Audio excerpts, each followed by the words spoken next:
In addition to classic films and films from other countries and other genres and the kind of weird, goofy stuff that I like, Arrow Video actually does put out fairly well-known releases from major studios. They've been doing some Universal films lately, the latest of which, or when it came out a month ago, the latest of which was Pitch Black from 2000, starring Vin Diesel.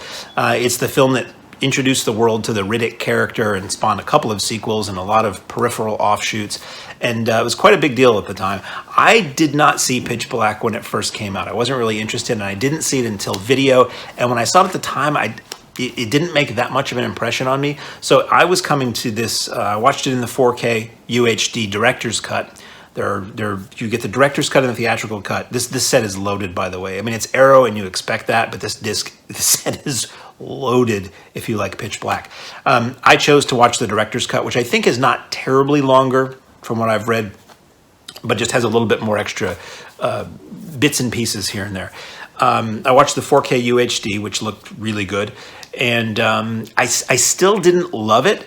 It's got a really great premise, and it makes outstanding use of actual earthbound locations that just look like another planet. These just amazing desert landscapes and craggy mountains, and it was just it looked like it had so much more money behind it than it probably did just by going to a really cool place to shoot it.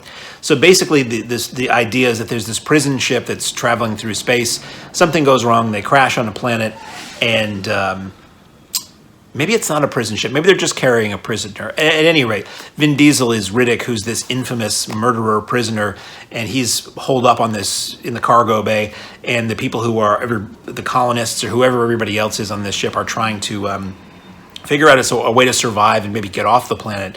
And partway through, they realize that there are creatures that lurk in the darkness, and they're not that friendly.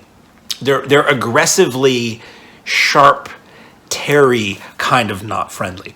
And as the sun is about to set on this planet, they realize that they kind of need the help of that murderer that they have chained up, who may kill them all or may not, but he has the ability to see in the dark, whereas everybody else does not. And these creatures, basically once the sun goes down, these creatures come up, and the only way to keep them at bay is that they are repulsed and repelled and repugnant from light sources. So it's these people trying to get from point A to point B in the darkness and survive, and it's really tense and it's really intense and creepy. And the shots of somebody thinking they're in the dark and they light a flare and they're surrounded by these creatures, and it gives you the sense of, oh my God, there are so many of these things out there. You can't see them, but they're everywhere, and they're just waiting to tear you apart. That's effective. So watching it again, I felt like, and I'm not a guy who, lets anything that's not current looking bother me about a movie. I'm not a fan of CGI in general. Even in new movies, it takes me out of it. And sometimes that dates a movie worse than other kinds of special effects would. So watching Pitch Black, I did feel like, and maybe it was the UHD 4K really making it that much sharper. A lot of the effects to me really dated the film badly. Not that it put it in a time and place. It's just that to me, they don't look very good.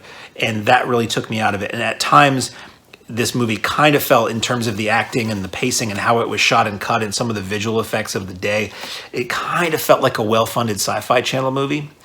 I like some Sci-Fi Channel movies, so that's not that big an insult, but it did have this weird vibe, knowing how big a movie this is and what it led to in the budgets of the films that followed it up, to see something where I'm like, ooh, that seems a little chintzy, or that acting's a little on the lean side. But when the movie works, it really does work. And for fans of Pitch Black, this set is phenomenal. Like, I really couldn't believe how much stuff was on here.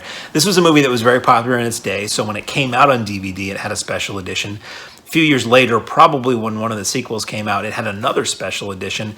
I believe, from what I'm looking at, most of the stuff that was on any previous edition has been carried over onto this new set. So if you have one of the older sets, you can probably pretty safely kick those to the curb, because you have this new set here. So you have the film as a Blu-ray HD.